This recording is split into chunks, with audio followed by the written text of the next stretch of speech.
আমরা এখনো বলবো, সময় আছে বাংলাদেশের সামনে, চলে আসুন, হেদায়েতের পথে আসুন। আমরা আপনাদের অকল্যাণ চাই না।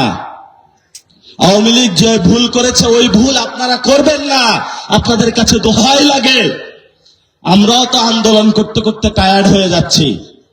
এত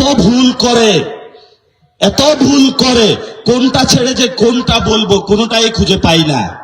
ঢাকায় একটা বিখ্যাত প্রতিষ্ঠান আছে বিকারুন্নেসা, আপনারা নাম শুনেছেন? সেটাতে হলো এটার ম্যানেজিং কমিটির সভাপতি হলো আফরোজা আব্বাস হতে চায়। আরেকটা হলো আইডিয়াল কলেজ আছে ঢাকাতে, এটার সভাপতি হইতে চায় বাসাবো থানার সভাপতি, অশিক্ষিত। এটা শুধু ঢাকায় নয়, পুরো বাংলাদেশে সকল স্কুল কমিটিকে এভাবে দখল দেওয়ার চেষ্টা করা হচ্ছে। আমরা আপনাদেরকে বলবো, হাজী শরীয়তুল্লাহ নাম শুনেছেন? হাজী শরীয়তুল্লাহর একটা বাহিনী ছিল ব্রিটিশদের বিরুদ্ধে, সেই বাহিনীর নাম ছিল লাঠিয়াল বাহিনী। যখনই ব্রিটিশরা, জমিদাররা কৃষকদের উপর অত্যাচার করতে আসতো, কৃষকরা সবাই লাঠি নিয়ে প্রস্তুত হয়ে ওই নীলকর জমিদারদেরকে তারা বিদায় করত। আমি ব্যবসায়ী ভাইদেরকে বলবো, আমি জলঢাকাবাসীকে বলবো, যখনই এই ধরনের মানুষ প্রস্তুত হয়ে আসবে আপনাদের উপর অত্যাচার করার জন্য, সবাই লাঠিয়াল বাহিনী হয়ে তাদেরকে ভবিষ্যতে আপনাদেরকে প্রতিহত করতে হবে। তখন এই আজাদির জলঢাকা বাংলাদেশে ফুটে উঠবে, যেই জলঢাকাতে পুরা বাংলাদেশ অনুসরণ করবে।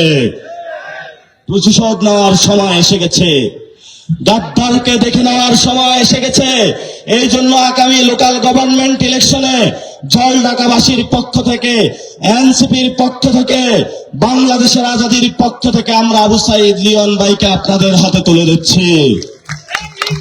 যদি আবু সাইদ ভাই কোন ধরনের অপরাধমূলক কর্মকাণ্ডে জড়িত হয়, তাহলে আমাদের কাছে আপনারা অভিযোগ জানাবেন, আমরা সাথে সাথে ওনার মনোনয়ন পত্র তুলে নেব।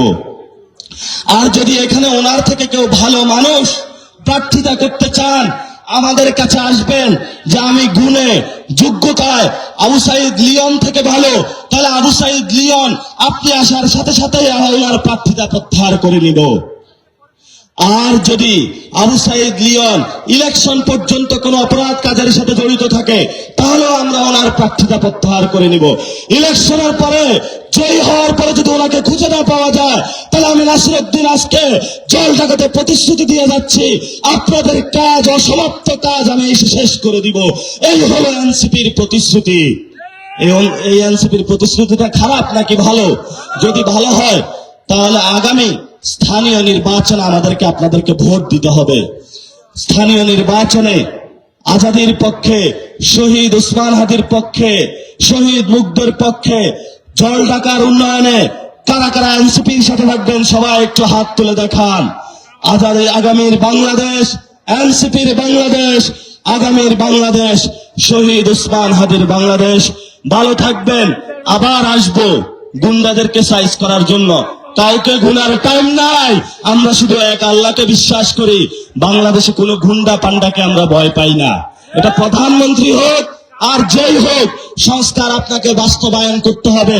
সংস্কার বাস্তবায়ন না করতে পারলে দেখবেন জনগণ ভারতের মতো পঙ্গপালের ন্যায় আবার সংসদ ভবনের দিকে যাচ্ছে। সেই দিন মুদির মতন পালাইতে হইবে। এই ধরনের প্রতিশ্রুতি, এই ধরনের বাস্তবায়ন, এই ধরনের জায়গা থেকে যদি আপনি সরে যান, তাহলে আমরাও চাই না মুদির মতন আপনি পার্লামেন্টের পিছন দিয়ে পালায়া যান। এই জন্য সময় থাকতে সংস্কার করেন, বাংলাদেশের পক্ষে আসেন। শহীদ জিয়াউর রহমানের রক্তের পরিচয় দিন, বেগম খালেদা জিয়ার রক্তের পরিচয় দিন। এ আহ্বান জানিয়ে আমি আমার বক্তব্য শেষ করলাম।